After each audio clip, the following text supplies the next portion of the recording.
Good evening, Pittsburgh sports fans. Welcome to the Pittsburgh Sports Desk. Joining me is Edward and Mac. We're minus Tracy. I think he's, what is he, antelope hunting in Victoriaville, Texas, I think. I think he's actually in British Columbia, hunting down boar. Okay. Grizzly bear in sight. Yeah, Those things can be pretty fast too. Yeah. You gotta be a good shot and you gotta be quick. You gotta run up on them things. Hell yeah. So, So I want to talk OTAs tonight, gentlemen. Want to talk defense. I was wanting to kind of get into the schedule, but I don't know. Should we save that for when we have a full? Because I know Tracy's going to have a lot to say on the schedule. On the schedule. On the schedule.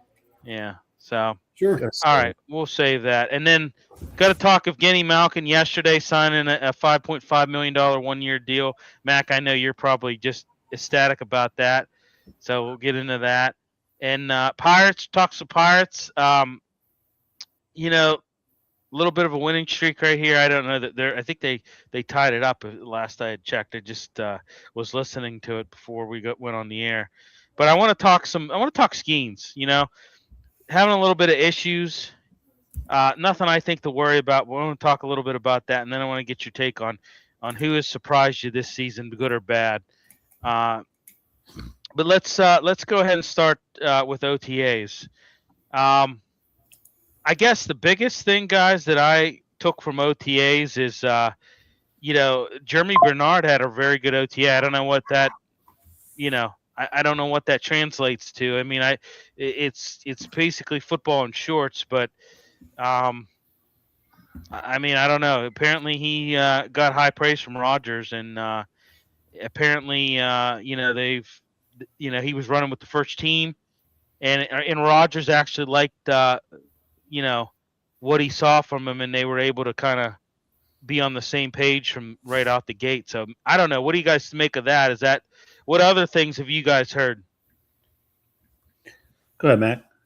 Well, I'll say I like the guy in the first place. I mean, I was a big fan of him when they drafted him, and I think he was one of the highlights in the draft itself. I know there was a lot of issues with us not getting our boy. We got stolen.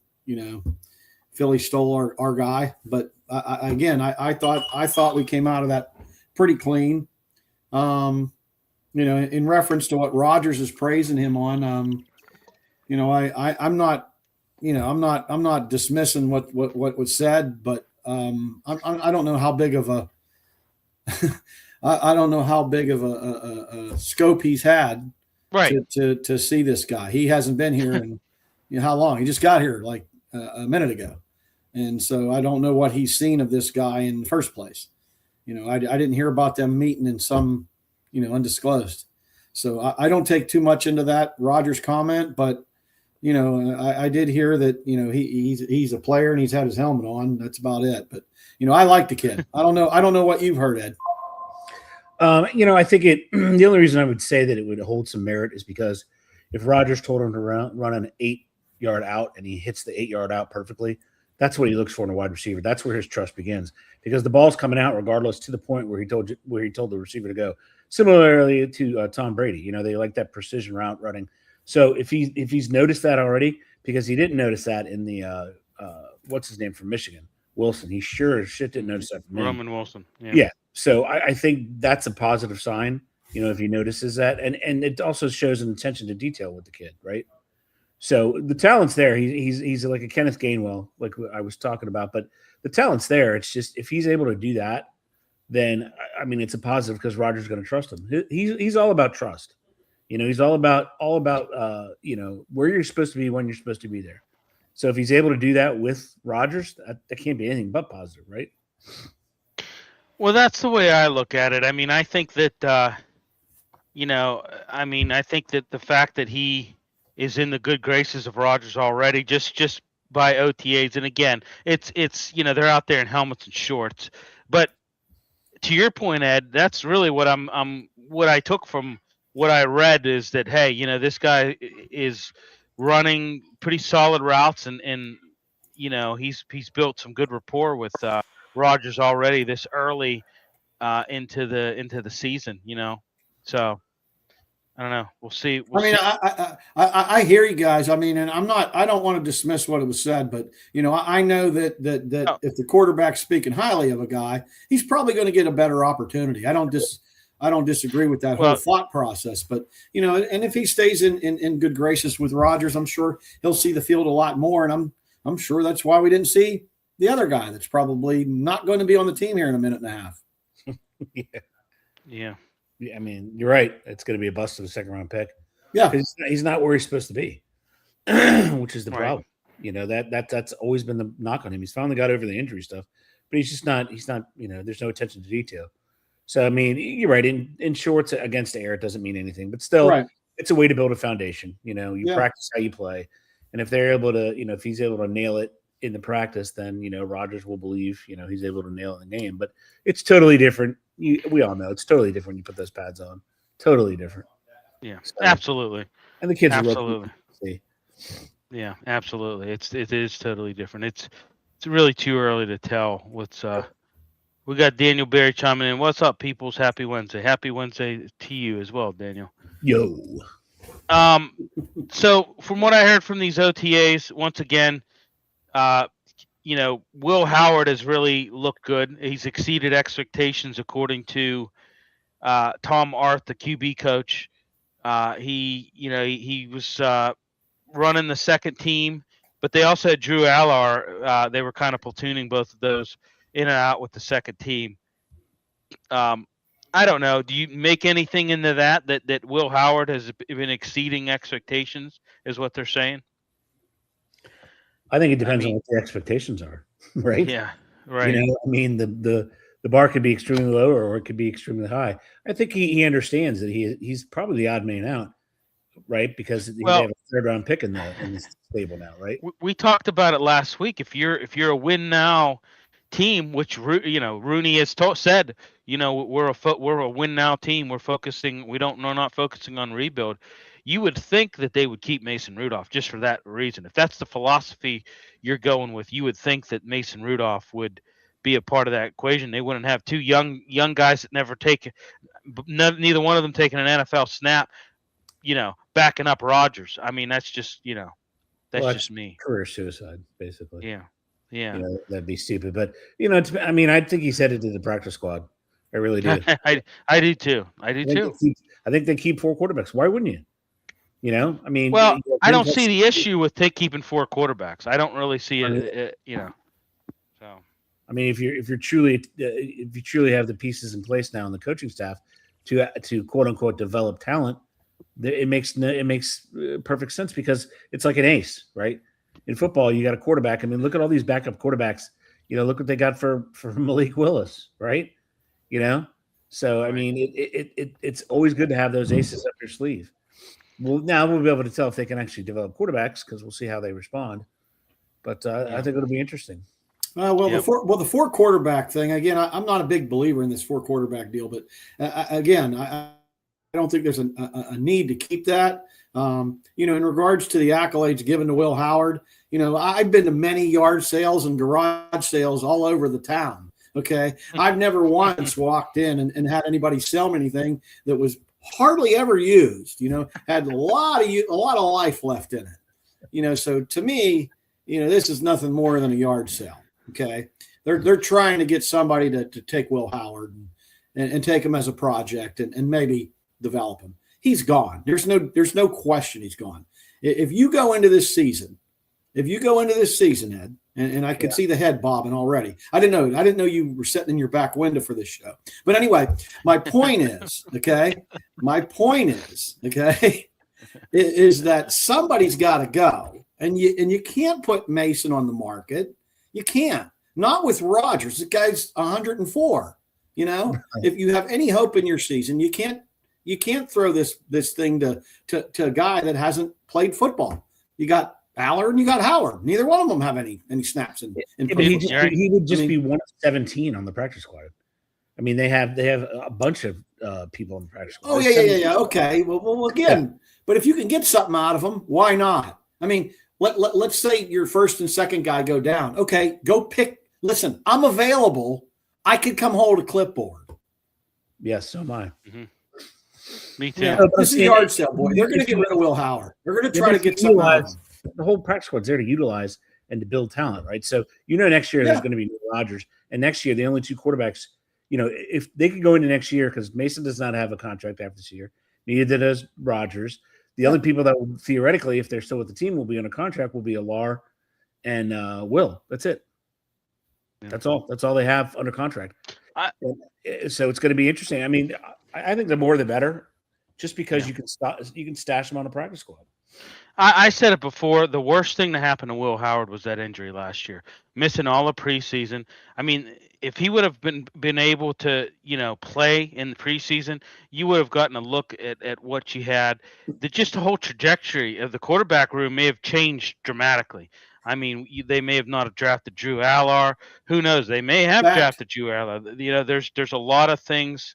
It's like the butterfly effect, right? There's a lot of things that it not only hurt him, Bill, but it hurt the team too.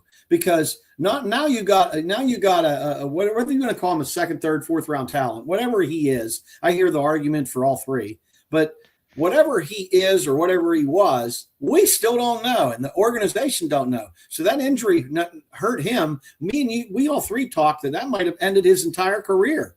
Okay, but it also put the Steelers in a real bad situation because now they don't even know what they got. They still don't know what they got. They didn't think they had enough, so they went and took Drew Allar. Right. Yep. Yeah. I totally agree. It was awful for everybody. It's yet another self-inflicted wound. And they took Drew Allar in knowing more than likely Rodgers was going to sign even. Right. And I mean, I just think that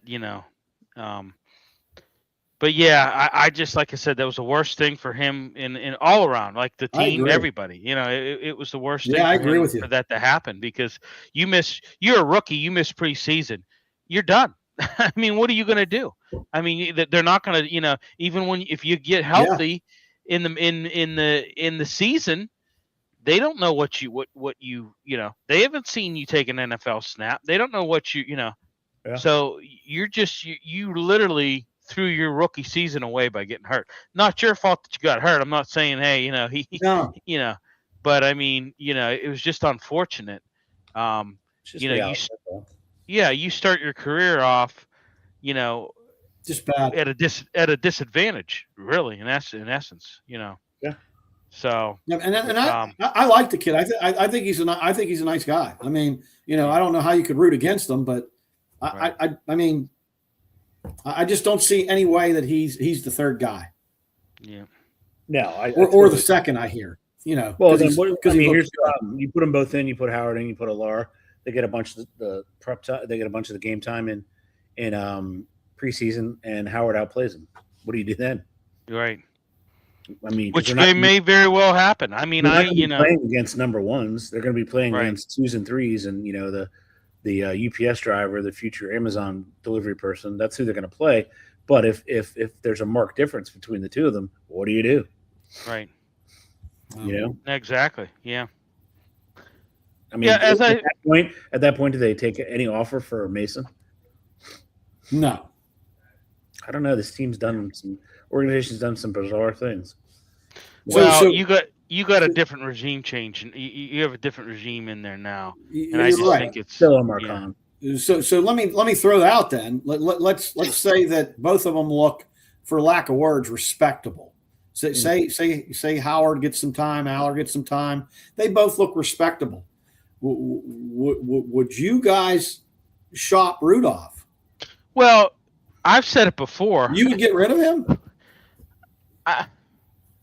I mean, here's the deal. Mason is, he's not, he's not he didn't set the world on fire in his first 9 years either.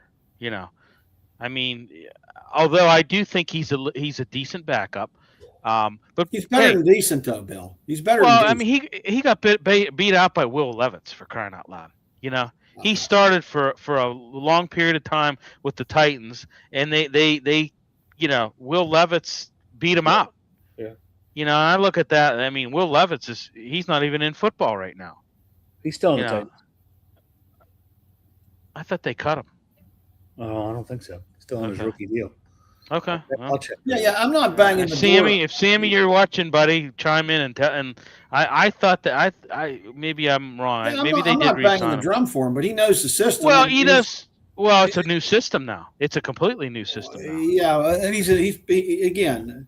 We'll see, but No, I get what you're saying, Mac. He's a legitimate guy that's had starts in the league, and he's had some good games. He's had some bad games. So I get what you're saying. He has way more experience. Yeah, put it this way: Rodgers goes down. You have way more confidence in him than you do in Al or Howard, in my opinion. Well, right, and also when there's that relief pitcher mentality. Not all quarterbacks, regardless of their talent level, can come off the bench, cold and play adequate. That's a tough task. That's not easy to do. Well, especially in football. It's funny because if you think about it, let's get into that. If you think about it, Mason, when he went in for Ben, when Ben got hurt with that elbow injury, I think it was week 3, I think, against the Seattle Seahawks. He came in and played well. He came in right off and played well. But if you remember, the next week they went to San Francisco and he got annihilated. Yeah. I don't remember if you remember that. He had a terrible game. And I can remember our buddy Craig Wolfley saying, it's almost like a schoolyard fight, right? You're in the schoolyard, and all of a sudden, a bully jumps out and you lay his ass out, right? You just instinct, right? But when you know in the morning that you're gonna have to fight in the afternoon, things kind of get in your head, and that's what he said, which was that was a great thing that the Wolfman come up with. I was like, man, that's sheer poetry. But I don't know. I mean, my point is they've got they've got a very fragile situation right now with I don't know what they're going to do. If you ask me what I think they should do, I think they should just keep 4 quarterbacks. I think they should just do it. The other question is, do you protect them on the practice squad? Because I don't know how many people you're allowed to protect. Yeah, I mean, I would absolutely protect them. Yeah. I don't see how.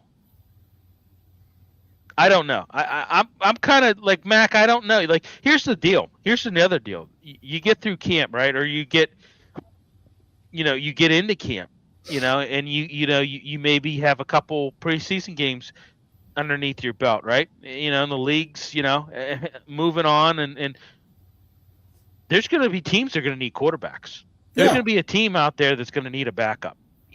Every year, there's a handful of teams that are shopping. Would you possibly deal Mason Rudolph? I don't know. I don't know if you would do that or not. I would have to see what you'd get in return. And I don't know. Teams get desperate around that time. They lose their mind and they overpay. So. Oh yeah, because think about it. You're going into to camp with a set plan. I mean, obviously, when you get to camp, things may change, guys. There's going to be, battles for positions and but I think you pretty much know kind of what you have, but there may, like I said, there may be some position battles where one guy may beat another guy out, but injuries happen and it changes the whole trajectory of your team and and there are some. Yeah, I agree. There's going to be some desperate teams that are going to panic and say, "Oh, we need a guy. Oh, Mason Rudolph. Yeah, he's in 10. Guy going into his 10th year. Yeah, maybe you do. Work up a deal. I don't know. Well, that's the thing, and I'll throw this out, Bill. Like, if Mason doesn't get hurt, he's got a roster spot on my team. I don't really care what happens. Right. However, now let me throw this out. Let's say Mason gets hurt. Yeah. Okay. That could happen. I feel the organization will go out and get a veteran backup to come in and fill the second role. That's how little I have respect with two young guys that ain't taking a snap. I don't want either one of them to depend on them for a game, 2 or 3 or 4. And McCarthy's an 18-year head coach. He knows that. He knows this. He knows this. You know. Right. So that's how important that Mason Rudolph is to this team right now. Because if he gets hurt, they're going to go get another Mason Rudolph. Right. I mean, they are. And that's why I don't really put anything into Will Howard, exceeding expectations in OTAs. I don't put anything into that at all. No, I'm okay. So he looks good, executing the play calling and doing, okay. What does that mean? What? You know what that is? I mean, you see this? Barely used. Yeah. Barely. $4. I mean, That's it. I mean, like I said, he's going in his second year. We've yet to see, we've yet to see him take an NFL snap. So, it would have been nice to see him, take a snap last year and get some series under his belt and see what he can actually do. But it would have been awesome. We didn't have that last year. Yeah, we didn't have that last year. Yeah, it would have cleared so much up. But again, as soon as they drafted Aller, we talked about it on the draft show. Yep. As soon as they draft him, we all said, well, boy, that really looks bad for Will Howard. Right. Yeah. Really bad. I mean, the team took another guy. Right. Right. Your position. Yeah. Yeah. I didn't think it was any good at all. Tough. It is. So bad for him, actually. Yeah. I mean, but the thing is, the quarterback maturation process, who knows how long it is, right? I mean, who knows? People come out. Look at Darnold. Now he's a Super Bowl winning quarterback. Right. Well, that's a good point. I mean, you just don't. Yeah, he just hit his 14th year. Good call, Ed. I mean, he's been on, for God's sake, 4 teams. I know. Yeah. 6 teams, I think. No, he was Jets, Carolina, Niners, and 5. Jets, Carolina, Niners, and Vikings. Yeah. And Seahawks, yeah. That's 5. Yeah. And he with the 5th one he wins. Yeah.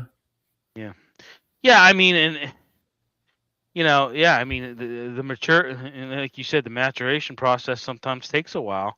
But and it does. Well, me and Ed talked about it. These guys don't get playing time in college like they used to.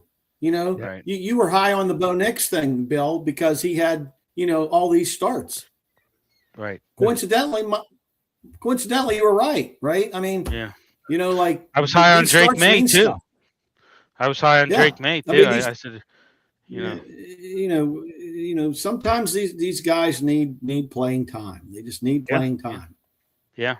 And I mean, full circle, boys.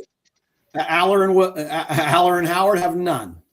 Well, and I said this too, and I think that that's Rodgers isn't. Obviously he's going to be on the sidelines. He might not even be on the sidelines. Who knows? I mean, he for preseason, he may just be but he's not going to sniff the field. But I tell you what, I wouldn't give much time to Mason either. He doesn't need it. Nope. He doesn't need it at all. I would maybe place Mason. I guess. Again, Bill, I think it might dictate on how much is this a new system. Yeah. I would play Mason a little bit, maybe. Maybe I'd get him like the first game. I'd get him a series. I'd take him out, and the rest of the preseason the time would be split between Howard and Aller. Honestly, the second and third game, I would one plays one half, one plays the other half. One plays Howard plays the first half, Aller plays the second half. The third game, Aller plays the first half, Howard plays the second half. I wouldn't do it with the second game, but the first and third game would all be the rookies. Yeah, the first game maybe Howard. Maybe the second game. Yeah, maybe the second game I would give to Mason and a little bit. I'd maybe give him a series or two. I wouldn't do anything more than that. Well, and again, you're right. If in fact my assessment is correct, and Mason is the second guy, but maybe this regime doesn't believe with what Mac does. Maybe they think that this is a competition. Right. I don't either. Yeah. Smart. I don't know. Smart money is keeping Mason in house. Well, I agree. Yeah, I mean, I think I Aaron, agree. Aaron has the ball. Rudolph second, and let him fight. I agree with you guys. Let him fight it out. Yeah, Let him fight it out. See who has what. and I, as much as people, say that this, well, that you can't read anything into this, but the fact that Mason and Aaron have been hanging out and getting ice cream and stuff like that, I don't know. To me, that kind of speaks volumes. I mean, we're going to get to it in a second, but I equate that to how the signing of Evgeny Malkin. Crosby wants him. Crosby wants him there, and I think in a way, I think Aaron wants Mason there. I mean, they worked together last year. They have a very good relationship. I mean, do you think he's telling? I mean, I guarantee you, he's telling, "Hey, I want Mason as my backup." Bill, I think you hit the nail on the head. It's less work for Rodgers if Mason's the backup. Correct. He doesn't have to do anything. Right. Right. I mean, he just has to make sure And and here's the other thing: you've got a quarterback holding a clipboard as your backup, who is in his 10th year. He has seen he has started. He has seen. He can go on the sidelines and say, "Oh, Aaron, hey, I saw this," and Aaron's going to be like, "Hey, it's a 10-year guy." I'm going to take. I mean, you also look at his career. He always had people like that. So did Brady. Always had people who were veterans who they didn't. Well, keep in mind, gentlemen. I agree with you that he doesn't want to teach anybody anything, but he also doesn't want a threat of anything either. Correct. Well, and he knows that Mason's right. Yeah, but I mean, Mason is a guy who can come in. We saw it last year. Last year when in the Bengals game when Aaron went down and Mason started the second half. He played well. They beat the Bengals. What, it was like 35-18, something like that. I forget what the final score is, but he played well. He didn't play. He played pretty well in Chicago in the following week. I thought he played pretty well against Chicago. I thought the defense was the one that gave that game away. Yeah. But perfect transition, Bill. That's a great transition. The defense gave it away. Yeah. So let's give it back to him right now, Bill. All right, let's talk a little defense here. I don't know. You got Patrick Graham coming in. I was listening to the Fan today, and I always like to listen to Doug Whaley, and I like to have his. I know he was an executive, and he was a GM and did some things, and So they were talking about T.J. Watt, and they said T.J. Watt, obviously he's lost a step. His first step is kind of, they were talking about there's some stat cast that said, I forget, he's almost a full second slower when the ball snapped than what he was, 6 years ago. And they were saying, the production obviously has fallen off, but what do you do? And he said, they got to do more. I really believe Terrell Austin was over his head. I really believe Terrell Austin just had no, I don't know. He had no control or creativity input allowed. He was a figurehead. Right. He barely was calling plays. Right, because it was a dictatorship that he was under with Tomlin. Yeah, and I get that. But I really believe they need to move TJ around a lot. You got to get away from these one-on-ones that because let's face it, he's taken a step back. He's Father Time's undefeated last time I checked. He's taken a little bit of a step back. He's not quick. He's not as quick as he is off the ball as he once was. And it's just he's not the engine of the defense anymore. He's really not. And right. I just think that they need to. You can stun him. You could use him as a decoy. Move him around, for crying out loud, and they need to do that. And I'm hoping Patrick Graham, takes that into consideration. Well, Bill, I was looking at games when we talked after we talked because I was very busy at work. So I was looking at Crosby. Crosby moves up and down the line. Right, and I mean, I thought it was a real disservice last year. They didn't move him around at all, and of course, you've got. you're trying to go against some of these offensive linemen that are they're just faster than you, and they're just kind of swallowing them up. If you're moving them around, it just gives him a better chance to be that kind of a free guy. But they just Terrell Austin and Tomlin just didn't want to have any parts of that. And now you've got a completely new head coach. You got a completely new regime. I'm hoping Patrick Graham takes these things into consideration. Everybody's seeing it, and I would have to believe he's seeing it too, and is gonna. I'm very interested to see how that pans out. And that's why I don't think Tomlin developed anybody. He should have had that guy, just like Micah Parsons, just walking up and down the line, looking at each spot, and you choose where you want to go, right? Yeah. Give him the authority to do that, because that's what Crosby does. He walks up and down, and he'll scoot some guy down, and he'll just line up, because that's where you have to find that's when you're going to find the mismatches. Right. I mean, you just are. When you're not moving, when you're not moving, you never get the mismatches. You'll get, guys, it's just going to be keyed on you, and it's just, I don't know. Well, also think about the running back. The running back or whoever came out of the backfield knew exactly where Watt was going to be every time, and they chipped him. Now you don't know. Right. Say he lines up a defensive tackle. Say he's at the 3, at the 6. And he's not a wide 9. What do? Make the defense think. You have to be unpredictable. That's how you win games. You don't win by just being boring over and over again. Right. Well, I think you're going to have, they call those NASCAR fronts, right? I think you're going to see a lot more of those. I would, this situation, from what I understand about Graham, he's a situational guy. And I you get those situational fronts, the NASCAR fronts, they like to call them. You get Watt, you get Highsmith, you get Herbig on the field simultaneously, obviously on your passing downs. And you just find out ways to relentlessly attack the quarterback, and you get creative with it. Yeah.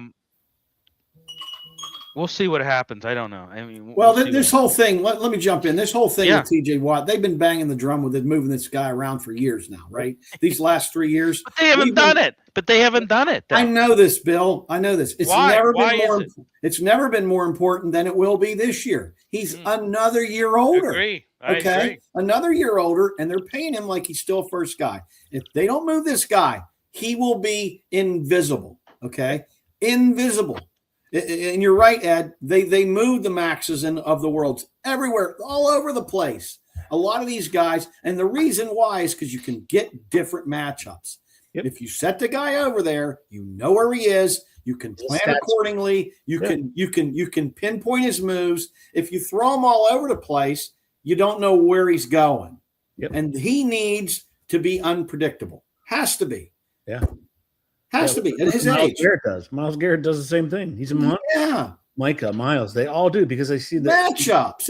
You got to find a matchup. Sometimes you're going to get lucky and they're going to put the wrong guy on there. And guess who's in there? Right. Your guy. Exactly. Causing ruckus.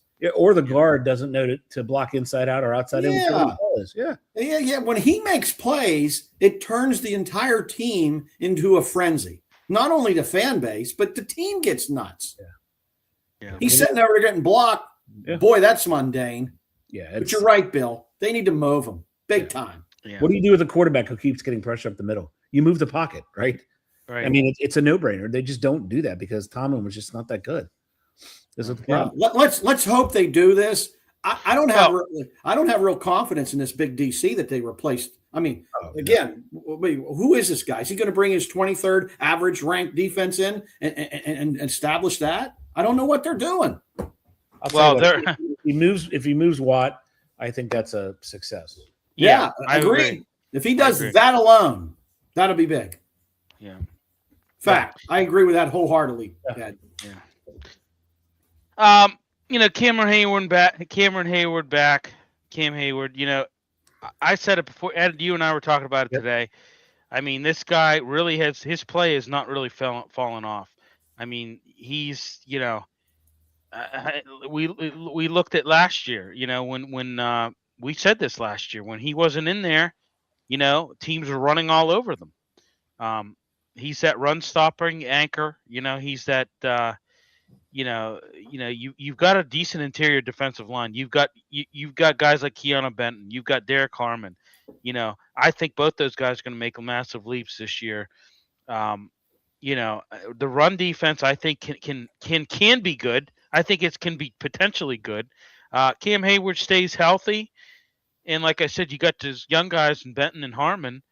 I think it could be a very disruptive interior line. What do you guys think?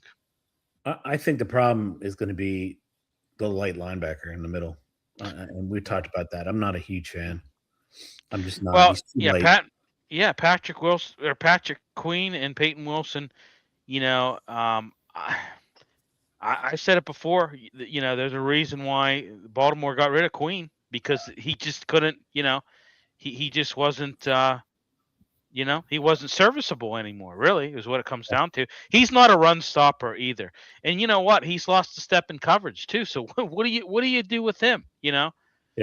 If you can't stop the run and you can't drop back into coverage, what the hell good are you really? Yeah, you're not really Peyton Wilson. Peyton. Go ahead. Well, I hear a lot of people beating up on Patrick Queen, and I know Ed's the leader of the band, actually. And I hear you.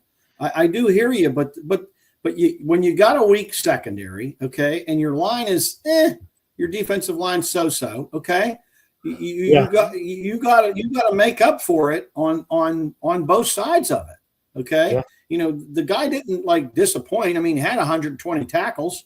I mean, it ain't like this guy was non-existent. He played respectable. I know he's not all pro, whatever, but the guy played respectable. If the defensive line can hold the rushing game, which they didn't, for most part, and the weak secondary, I think will be a little stronger. They reinforced that, I think. Okay. Yeah. You can't expect your linebackers to hold both sides of the game. And I think they both performed. Again, I don't think it was all pro level, but a lot of people beat up on Queen, and I'm not one of them. Yeah, we got Vegas chiming in. Imagine how good the team would be if the defense played up to the level what the highest paid defense should be. Agreed. I mean, that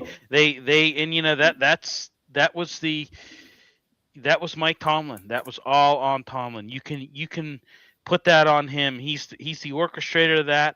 They had the highest paid defense for 4 years in a row, I believe, and had very little to show for it. Especially last year, the hype was being talked up about how good they're going to be. This is going to be a legendary defense, and it really wasn't. It really wasn't. It was very lackluster. It was porous.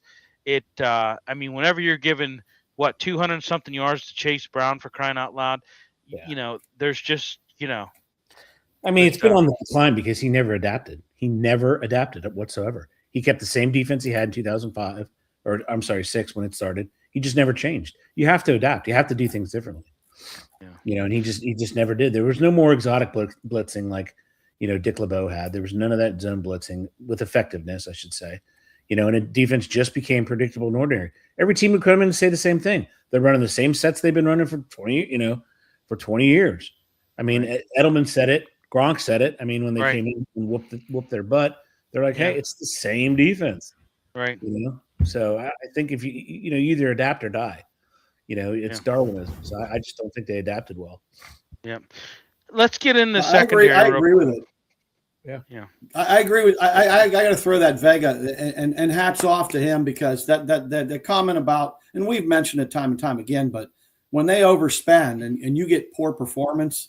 Good Lord. Well, that's a reflection on the coach in the front office to me. That's a reflection of poor decision making. And when you do it 4 years in a row, that's the definition of insanity, because you're doing something time and time again, expecting a different result. And it's just, But last year was worse than the other three, Bill. Absolutely. I totally agree. Last year was terrible. They really showed their age. Yeah. Last year was terrible. Last year was god awful. I want to talk. Good real point, quick. though, Bill. On Harmon and Benton, I think they'll both step up this year. I really do. Good point. I do too. Go on. I'm sorry. I do too. Yeah. Well, they kind of have to. Yeah. I want to get into the secondary real quick, and I want to. We're going to focus on the, because here's the thing: the depth chart isn't, we're going to really hit this hard when camp opens, because there's going to be battles, and we're really going to hit these positions hard. Matter of fact, that's probably all we're going to focus on for a while. But I want to talk one guy in the secondary right now, and that is, and I know Vegas, I like putting Benton at the I can't read that, right? Like putting Benton at nose tackle. He is too small. Okay. Yeah, I could. Yeah, I'm sorry. I don't remember reading glasses on. So, yeah, let's talk Jalen Ramsey. I mean, they're talking about how he's gonna be kind of cross trained this year, gonna play the free safety, gonna do that hybrid, the nickel / rover role. Similar to what Charles Woodson did. I remember he was kind of like that. I know you hate Ramsey. You don't think he's he's just not a safety. He doesn't play like a safety. That's all. He's still playing like a cornerback. Woodson had a higher football IQ. He just did. He understood his limits. He understood his role. First of all, you're a safety. You're the last line of defense. You're not creeping up there trying to do pick sixes. I mean, he succeeded against crappy teams. Once they played good teams, it didn't work, you know? Yeah. I mean, what do you think about him? Do you think that he's going to be, I kind of like, I tell you what, I like Jalen Ramsey because he's tough. He is a tough, he can hit, he can, he have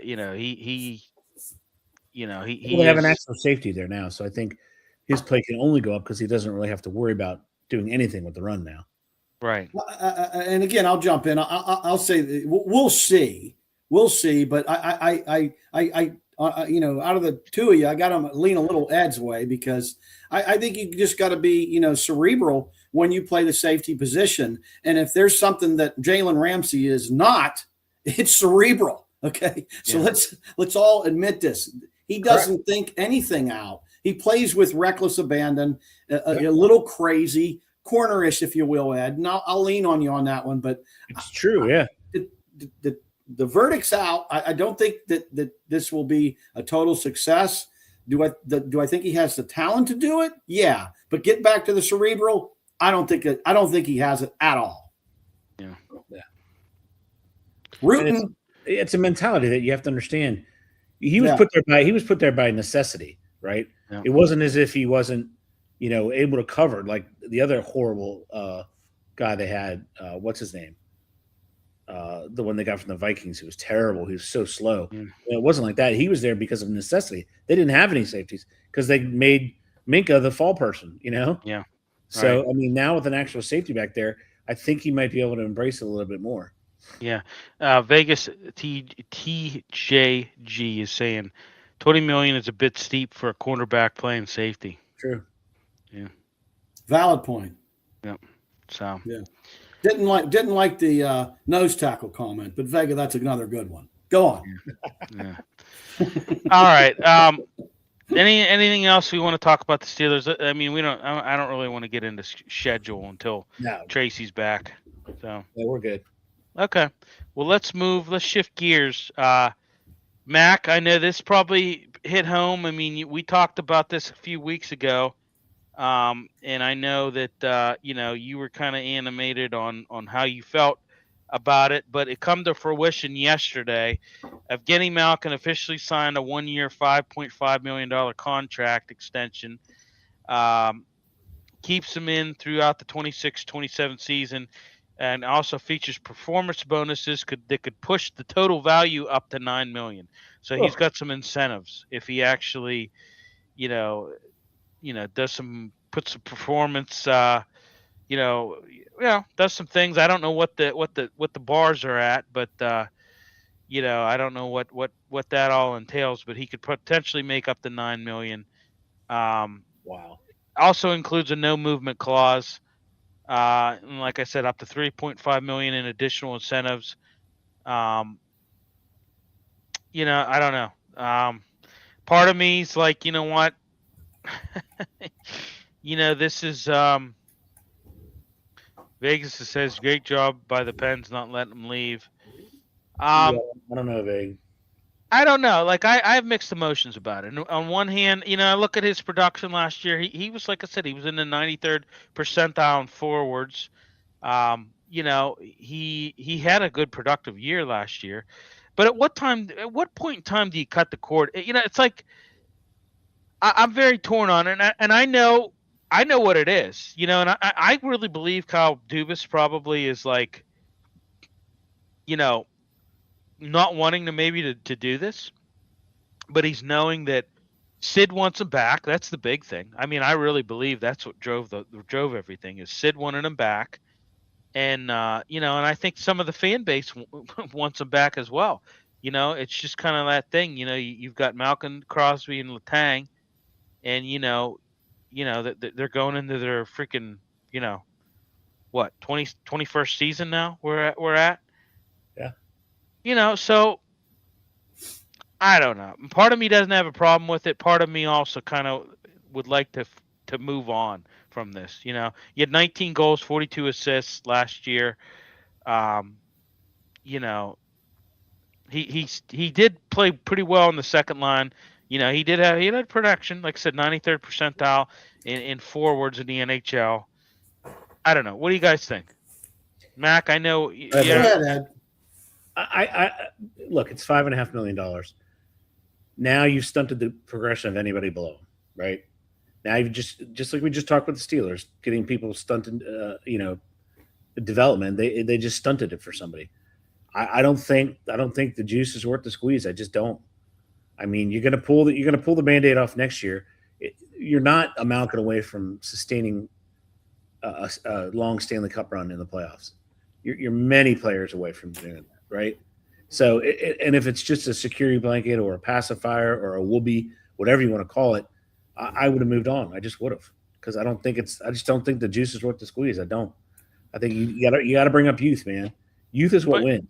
But you do realize that Crosby wants him there, and that's the person that Dubas is not going to tell Crosby to F off. We're getting rid of him like that. As long as Crosby wants him there, he's going to be there, Ed. But I don't think it's an F off thing. I think it's as a general manager, it's leadership, not like-me-ship.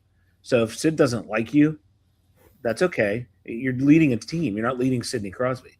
They're not going to win a Stanley Cup, right? Unless they start getting the youth in there.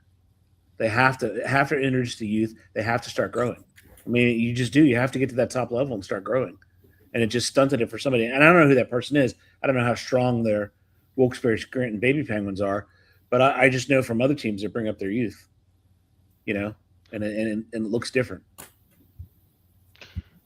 I agree. I mean, I can't really argue with the whole thing. But my point is everybody, again, Sid wants him there. Sid is the pulse of the franchise. If Sid wants you, he's going to stay. If Sid wants him there, he's going to stay. And I really think that.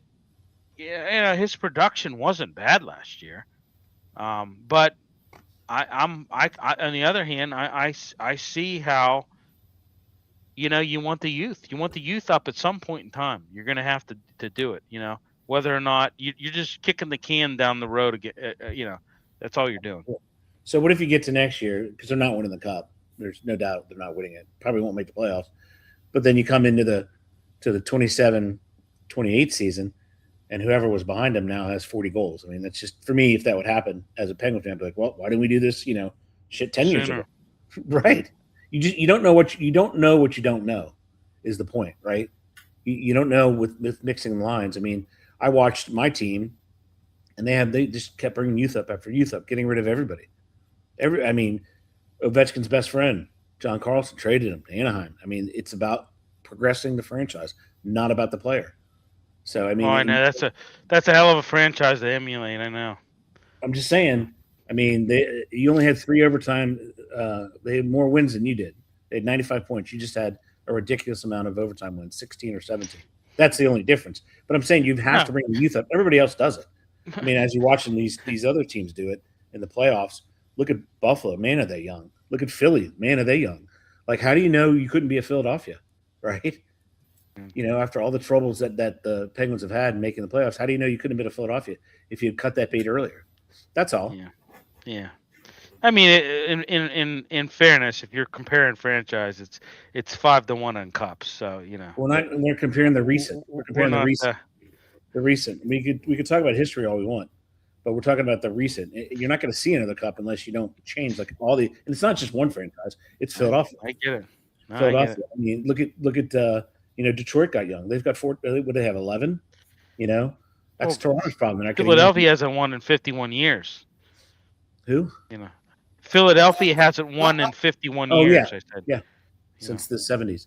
Since the Broad Street. I'd like to get a little chime in on this Malkin thing, gentlemen. Yeah. So as a Penguins fan, I'd like to say, for one, I'm absolutely thrilled and I'm happy that it's 1 year and not 2.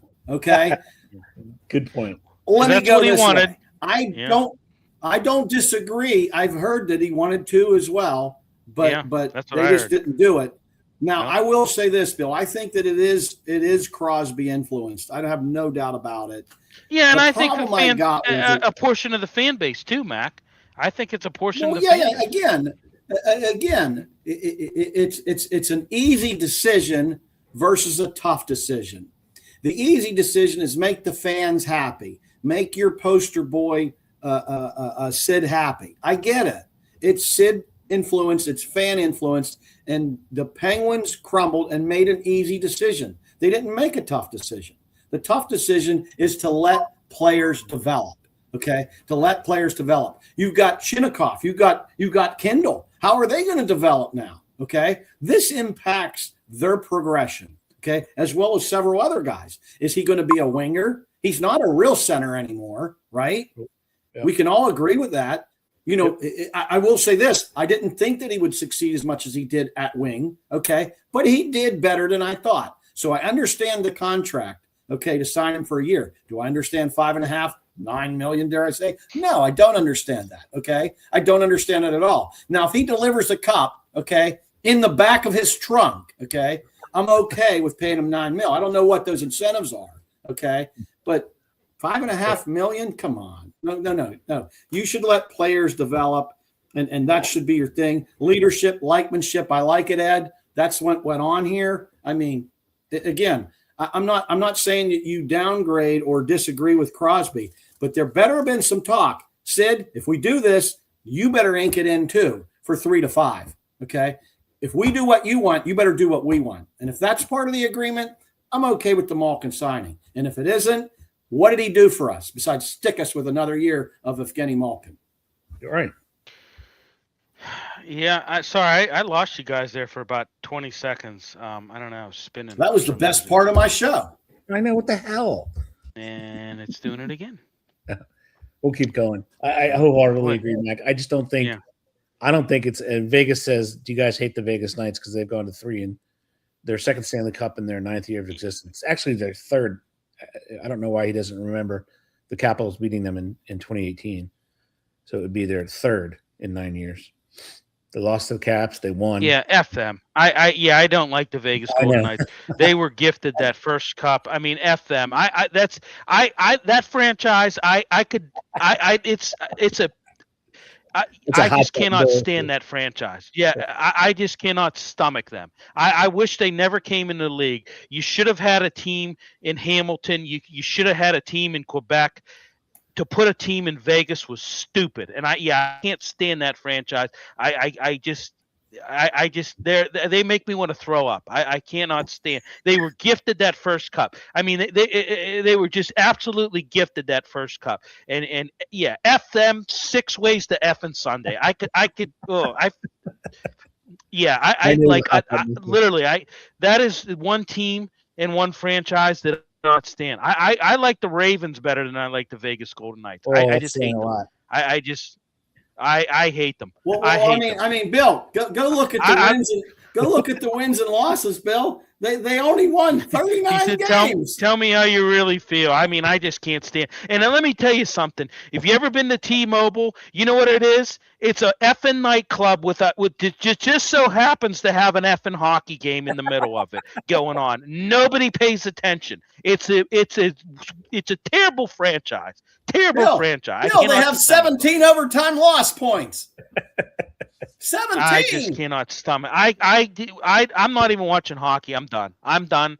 I'm not even watching the rest of it. They're going to be in the finals. I mean, if Carolina gets, I'm hoping Carolina just whips. I don't even want to. They're up 3-0 in the first, Carolina.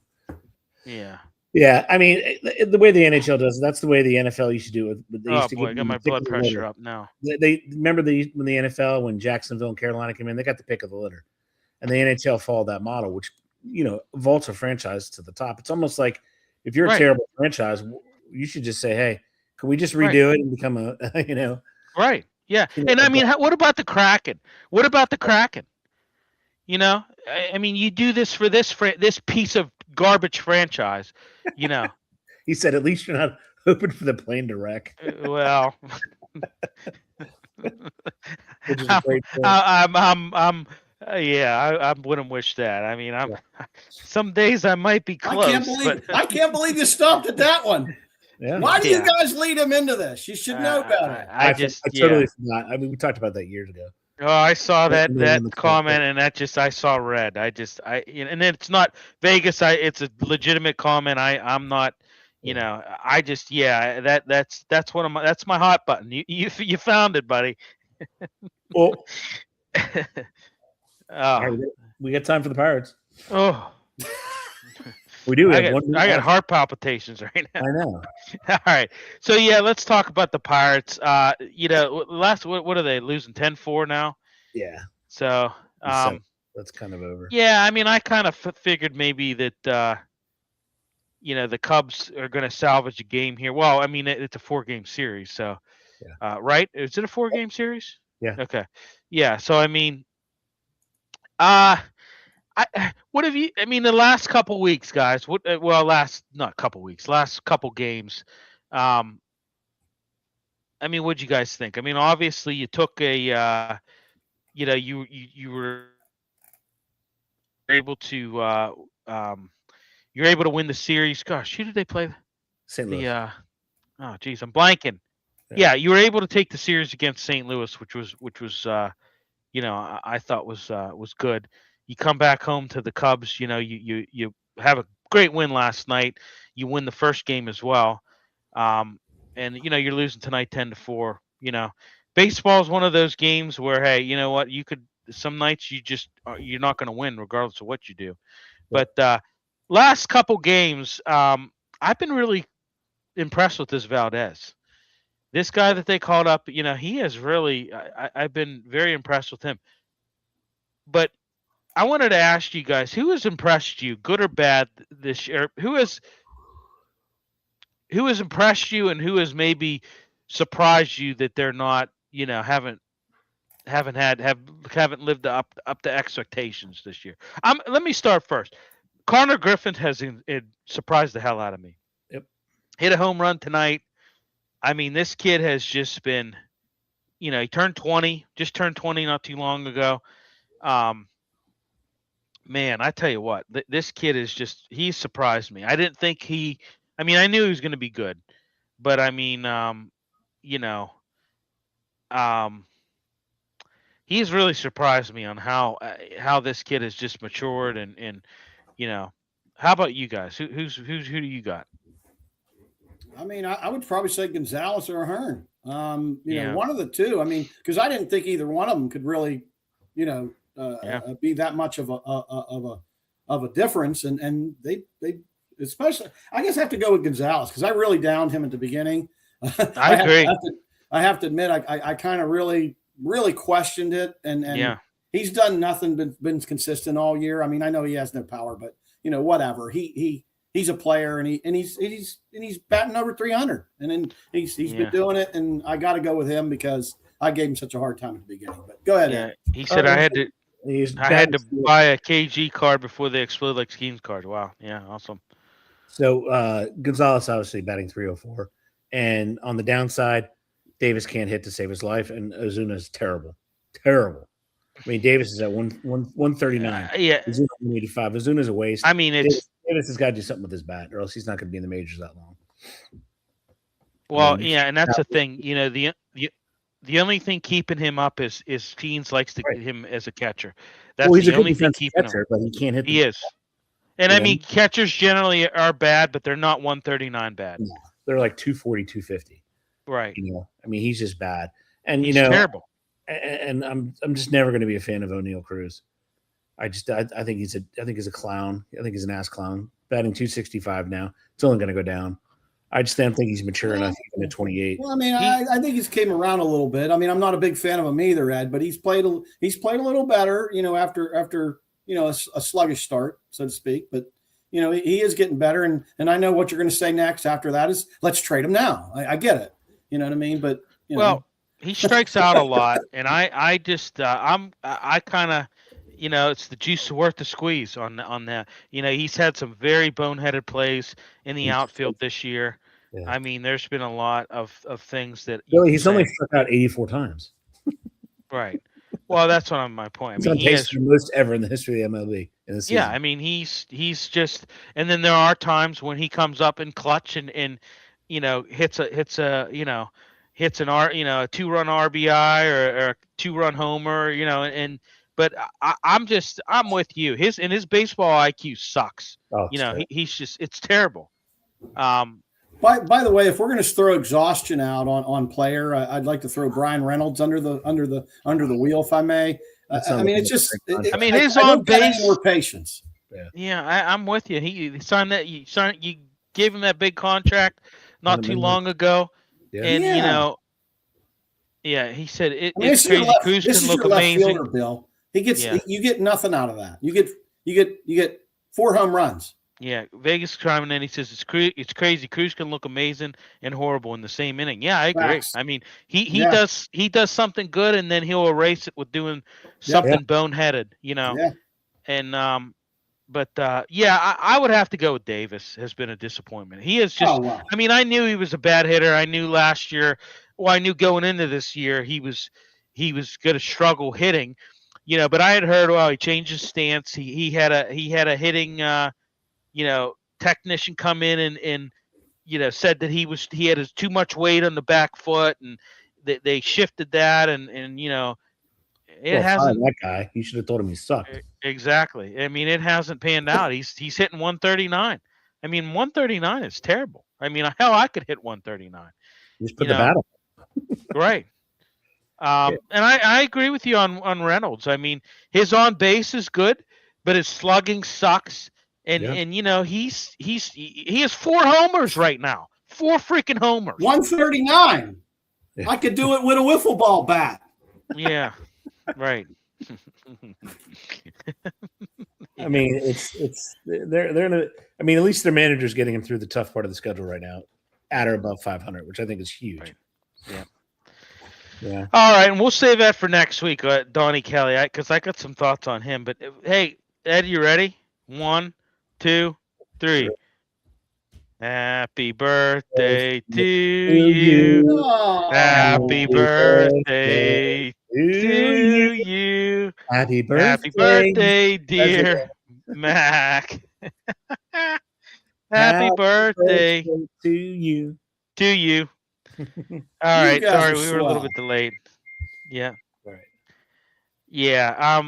Yeah. It's your birthday tomorrow. Vegas says happy birthday, babe. Hey, one other guy too, real quick. Appreciate it. Oh, we got the girlfriend chiming in too. Happy birthday, babe. Yeah. There you go, huh? Thanks, sweetie. Just think how you'd feel if we still had Brian. Well, you know what? Jared Triola's your key Brian Hayes this year, you know. So so that's another guy who's been a disappointment. Yep. So all right. I think we're done, guys. Yep. I think any other final thoughts? Nope. All right. Well, good. Sounds good.